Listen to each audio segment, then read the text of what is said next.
Financiar tu propio proyecto es uno de los principales dolores de cabeza por el que todo emprendedor debe pasar.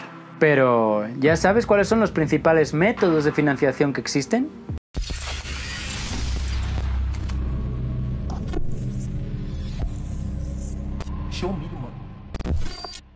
Este es uno de los métodos de financiación más típicos, el de financiar tu propio proyecto con tu propio dinero.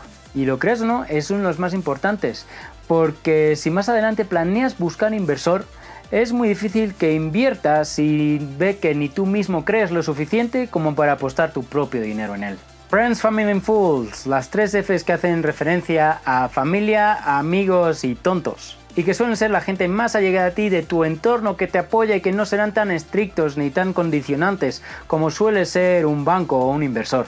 La mayoría de nosotros ya sabemos lo que es pedir un préstamo o endeudarnos con un banco, ¿verdad? Ya sea para comprar un coche, financiar la compra de una casa. Pues con el emprendimiento funciona de la misma manera. El banco te presta un dinero a tanto por ciento de interés a devolver en X tiempo. Cuando no se reúnen los requisitos para un crédito bancario, este suele ser el modelo al que se suele recurrir de particular a particular.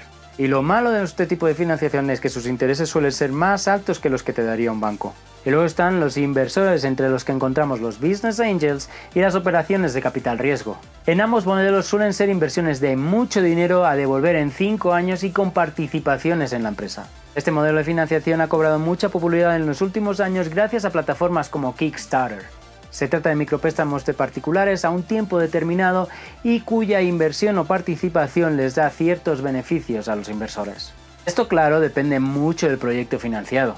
Del mismo modo que el crowdfunding, el crowdsourcing suele ser a través de plataformas digitales, pero no siempre tienen que ser participaciones económicas. La mayoría de veces suelen ser aportaciones basadas en el trabajo de profesionales. Y eso es todo por hoy, emprendedores. Si tenéis alguna duda, pregunta o sugerencia, podéis escribirme al correo que aparece en pantalla.